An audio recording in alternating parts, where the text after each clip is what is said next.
আজ নেতাজির জন্মদিন, আবির্ভাব দিবস বলা যায়, এবং তার সাথে সরস্বতী পুজো। এই দুই উৎসবকে কেন্দ্র করে, এ তো বাঙালির কাছে উৎসবের মতোই, নেতাজির আবির্ভাব তো উৎসবই। এই দুই উৎসবকে কেন্দ্র করে আজ ছুটির দিন, এবং সকলেই ভালো থাকবেন, ভালো কাটাবেন এই ছুটির দিনে, এই উৎসবের দিনে। শুভেচ্ছা জানিয়ে শুরু করছি আজকের অনুষ্ঠান। সালটা ছিল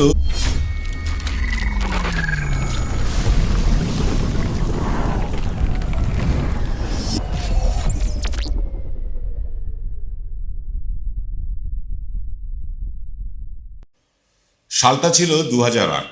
পশ্চিমবঙ্গ উত্তাল সিঙ্গুরকে কেন্দ্র করে। তৎকালীন বামফ্রন্ট চেয়েছিল সিঙ্গুরে শিল্প হলে পশ্চিমবঙ্গের শিল্পের খরা কেটে যাবে, আর তৃণমূল চেয়েছিল জোর করে চাষের জমি কেড়ে নেবার মানে চেষ্টা, সেটাকে রুখে দিতে। কোন পক্ষ ঠিক আর কোন পক্ষ ভুল সেই বিতর্কে আজ যাব না। আজকের বিষয় কিন্তু তৃতীয় পক্ষকে নিয়ে, সেই পক্ষের নাম বিজেপি। আজকের আমরা থার্ড আইতে আলোচনা করব এই সিঙ্গুর নিয়ে। নমস্কার, আমি প্রবীর বিশ্বাস। শুরু করলাম এনকে ডিজিটালের প্রভাতী সম্প্রচার থার্ড আই। সিঙ্গুরে কৃষি জমি রক্ষার আন্দোলনে মমতা ব্যানার্জিকে সমর্থন করেছিল বিজেপি। আবার সিঙ্গুরে 998 একর জমি টাটাকে দেবার প্রশ্নে আপত্তি তুলেছিলেন তৃণমূল নেত্রী। কারণ টাটা গাড়ির মূল কারখানা যেটা আছে পুনেতে, তাতেও এত জমির যখন প্রয়োজন হয়নি, সিঙ্গুরে কেন দরকার, এই প্রশ্ন তুলেছিলেন মমতা ব্যানার্জি। তার দাবি ছিল অনিচ্ছুক চাষিদের 400 একর ফিরিয়ে দিয়ে 600 একরে হোক ন্যানোর কারখানা, শিল্পও হোক, কৃষিও থাকুক, পাশাপাশি দুটোর সহাবস্থান হোক। তাঁর এই নীতিকে সমর্থন জানিয়েছিলেন আজকের দেশের প্রতিরক্ষা মন্ত্রী রাজনাথ সিং সহ বিজেপির একাধিক নেতা। তবে টাটারা সিঙ্গুর ছাড়বার সিদ্ধান্ত নিতেই তা একেবারে লুফে নিয়েছিলেন তৎকালীন গুজরাটের মুখ্যমন্ত্রী নরেন্দ্র মোদী। সিঙ্গুরের 4 ফসলি জমি ছাড়তে হলেও গুজরাটে অনুর্বর জমিতে সানন্দে কিন্তু বিনা পয়সায় দিয়ে দিয়েছিলেন নরেন্দ্র মোদী টাটাদের। যদিও সেই কারখানার চূড়ান্ত ফ্লপ, ন্যানো গাড়িও আজ আর বিক্রি হয় না, তবুও মমতাকে ব্যাড এম আর মোদীকে গুড এম আখ্যা দিয়েছিলেন রতন টাটা। সেই নরেন্দ্র মোদী সিঙ্গুরে সভা করতে আসার আগে বাংলার বিজেপি নেতাদের সৌজন্যে এবং মিডিয়ার বদান্যতায় একটা পারসেপশন সারা রাজ্যে ছড়িয়ে দেওয়া হলো। মানে কি হলো, যে এবার সিঙ্গুরে শিল্প হবে। এমনকি মোদীর সভা থেকেই স্লোগান উঠলো, ভাতা নয় টাটাকেই চাই। শুভেন্দু, শ্রমিক, সুকান্তরাও মোদীর বক্তব্যের আগে বক্তব্য রাখতে গিয়ে শিল্প গড়ার প্রত্যাশার পারদকে সপ্তমে চড়িয়ে দিলেন। টাটা আসবেন সেরকম কথাও দিলেন। শুনে নিন নিজের কানেই বঙ্গ বিজেপি নেতারা সেদিন মোদীকে পাশে বসিয়ে ঠিক কি বলেছিলেন। সেই সিঙ্গুরের কারখানা চলে গেছে নরেন্দ্র মোদীর গুজরাটে। আজকে ভারতীয় জনতা পার্টির সৈনিক হিসাবে আমি আপনাদেরকে কথা দিচ্ছি যে আপনারা 26-এ নরেন্দ্র মোদীর সরকার গঠন করুন বাংলায়। টাটাকে আমরা ফিরিয়ে আনবই, এই সিঙ্গুরের মাটিতে আনবো। আমি মাননীয় প্রধানমন্ত্রীকে স্বাগত জানাই। আজকে আমরা বেশি বলবো না, উনার কথাই শুনবো। ভারতবর্ষের সুসন্তান প্রয়াত রতন টাটাজি এখানে যখন কারখানাটা জোর করে তুলে দেওয়া হলো, সেদিন বলেছিলেন আমি ব্যাড এম কে ছেড়ে গুড এম এর কাছে চলে গেলাম। সেই দিন গুজরাটের মুখ্যমন্ত্রী ছিলেন আজকের আমাদের লোকপ্রিয় প্রধানমন্ত্রী। অর্থাৎ আমরা সবাই আজকে গুড এম এর বক্তব্যই শুনব। দেখুন, শিল্পের বদ্ধভূমিতে দাঁড়িয়ে আমাদের প্রধানমন্ত্রী নরেন্দ্র মোদী আপনাদের কাছে এসেছেন শিল্পায়নের বার্তা দিতে। পশ্চিমবঙ্গে নতুন বিনিয়োগ চাই, কৃষি শিল্পের সহাবস্থান চাই, নতুন শিল্পে কৃষকের অংশদারিত্ব চাই। এই স্লোগান নিয়ে আমরা আপনাদের কাছে এসেছি। প্রয়াত রতন টাটা বলেছিলেন, আমার মাথার উপর বন্দুক রেখে কেউ কোনো কাজ করাতে পারবে না। আসলে আমাদের যিনি মুখ্যমন্ত্রী বা তৃণমূল কংগ্রেস, রতন টাটার মাথায় শুধু বন্দুক রাখেননি, গোটা পশ্চিমবঙ্গ তথা ভারতবর্ষের শিল্প ব্যবস্থার মাথার উপরে বন্দুক রেখে দিয়েছিলেন। আজকে আমরা এই ব্যবস্থার পরিবর্তন করতে এসেছি। আজকের এই শিল্পের বদ্ধভূমি সিঙ্গুরে দাঁড়িয়ে দেশের প্রধানমন্ত্রী, যার নাম আর উন্নয়ন সমার্থক শব্দ, যিনি ওই রতন টাটার কথায় ব্যানানা রিপাবলিক থেকে ভারতবর্ষকে চতুর্থ অর্থ ব্যবস্থায় পৌঁছে দিয়েছেন, আজকে তিনি এসেছেন আপনাদের কাছে তার বার্তা দিতে। ধন্যবাদ। বন্দে মাতরম। শুনলেন আপনারা বিজেপি নেতাদের কথা। শুভেন্দুর কথা শুনে হাসি পায়। তখন তিনি ছিলেন ব্যাড এম এর কাছে, আজকে গেছেন গুড এম এর কাছে। দলবদল তার রক্তে, তিনি দলবদল করেছেন। সুকান্ত মজুমদার কথা দিলেন যে শিল্প এখানে গড়বেনই 26-এ যদি তিনি তারা ক্ষমতা পান, টাটাকে দিয়েই শিল্প গড়বেন। আর শ্রমিক ভট্টাচার্যের কথা কি বলবো, তিনি মানে কতটুকু, মানে যতটুকু লেখাপড়া জানেন ততটুকু মানে রাজনীতিরা জানেন কিনা জানা নেই। তিনি এমন কিছু কথা বললেন, শিল্পের বদ্ধভূমিতে দাঁড়িয়ে হ্যানা করেছি ত্যানা করেছি এসব বলেছেন তিনি, বা তৃণমূল নেত্রী হ্যানা করেছেন ত্যানা করেছেন। অথচ সেই তৃণমূল নেত্রীকেই মানে সমবেদনা জানাতে, তাকে সমর্থন জানাতে বিজেপি নেতারাই ছুটে গিয়েছিলেন। এইবার নেতারা আর মিডিয়া সিঙ্গুরের শিল্পের সম্ভাবনা নিয়ে কত গালগপ্প করলেন শুনলেন আপনারা। অথচ নরেন্দ্র মোদী সিঙ্গুরে এসে টাটা নামটাই উচ্চারণ করলেন না। শিল্পায়ন নিয়ে একটাই লাইন বললেন। কি বললেন?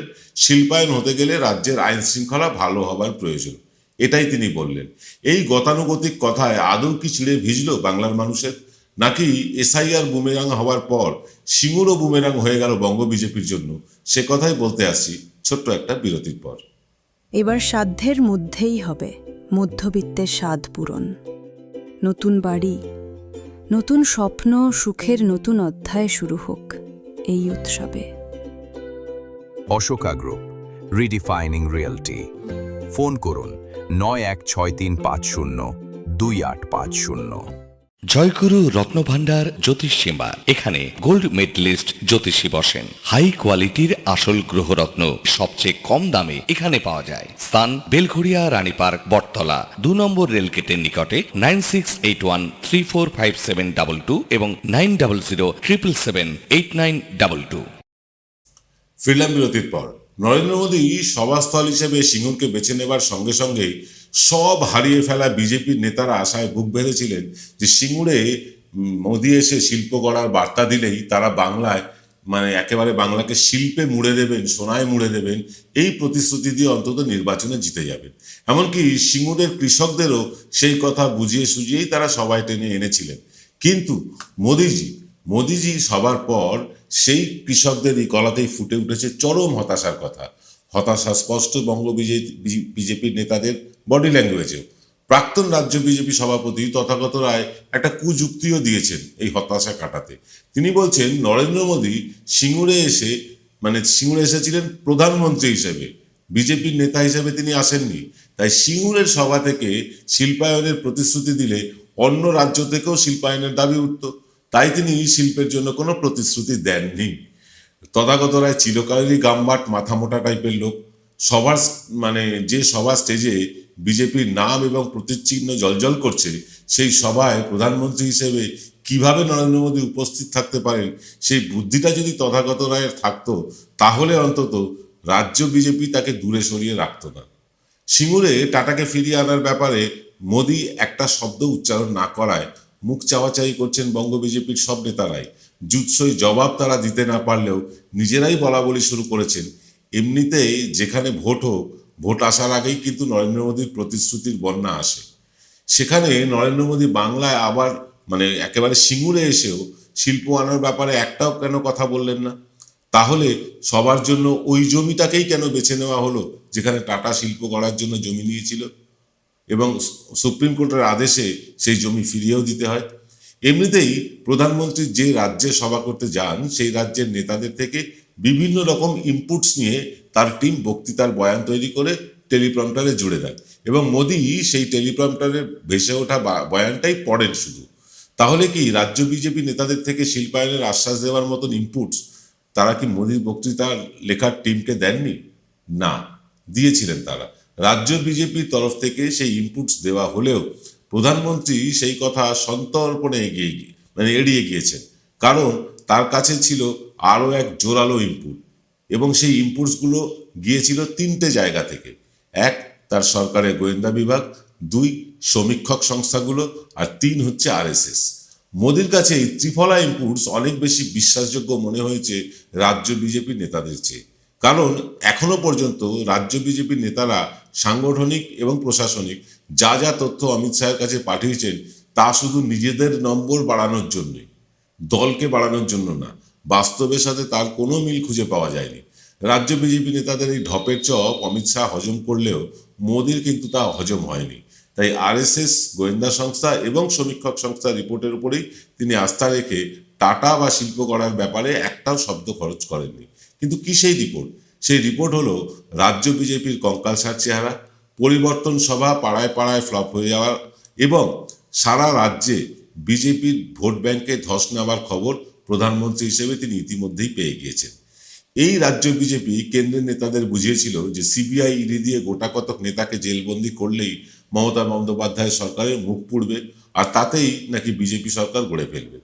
এই বিজেপি নেতারাই পঞ্চায়েত এবং লোকসভা নির্বাচনের আগে দিল্লি গিয়ে দিল্লি নেতাদের বলে এসেছিলেন যে 100 দিনের কাজের টাকা, আবাস যোজনার টাকা আটকে দিলেই গ্রামীণ বাংলার লোকেরা সবাই খেপে গিয়ে মমতার বিরুদ্ধে ভোট দেবে। সেই পঞ্চায়েত নির্বাচন এবং লোকসভা নির্বাচনের ফলাফল কী হয়েছিল তা আমার আপনার মতো নরেন্দ্র মোদীও কিন্তু জানেন। আর বিজেপির সর্বশেষ ব্লান্ডার হলো এসআইআর। এই এসআইআর নিয়ে হাকুপাকু করা বিজেপির নেতারা মতুয়া, রাজবংশী এবং নমশূদ্র ভোটের কি অবস্থা করেছেন সেটা আমাদের মতন ছোট ছোট ইউটিউব চ্যানেল জানে, আর স্বয়ং প্রধানমন্ত্রীর দপ্তর জানে না। এটা কি হয়? ফলে শিল্পায়ন নিয়ে প্রতিশ্রুতি দিলে মমতা ব্যানার্জি দুটো অস্ত্র পেয়ে যেতেন। এক, বামফ্রন্টের মতো জমি রাক্ষস হয়ে আসতে চাইছে বিজেপি, আর তারা এলে কারখানা মালিকদের স্বার্থে বাংলার কৃষকদের জমি কেড়ে নেবে। এই প্রচারটা জোরদার হয়ে উঠত বাংলায়। আর অন্য রাজ্যে গিয়ে তার গাল ভরা মিথ্যে কথা প্রতিশ্রুতির সাথে সিঙ্গুরের এই প্রতিশ্রুতিকে জুড়ে দিয়ে প্রচারে ঝড় তুলত তৃণমূল। তাছাড়া বুকে হাত দিয়ে একটা সত্যি কথা বলুন তো, আদানি থাকতে নরেন্দ্র মোদী টাটার ব্যবসার প্রসার ঘটাতে চাইলে গৌতম আদানি নামে তার প্রিয় বন্ধুটি কি তার কান মলে দিত না? শেষ করছি এখানে। আজ 23শে জানুয়ারি উপলক্ষে আমাদের রাতের সম্প্রচারটা হবে না। দেখা হবে আগামীকাল সকাল 9টাতে। সকলে ভালো থাকবেন। নমস্কার।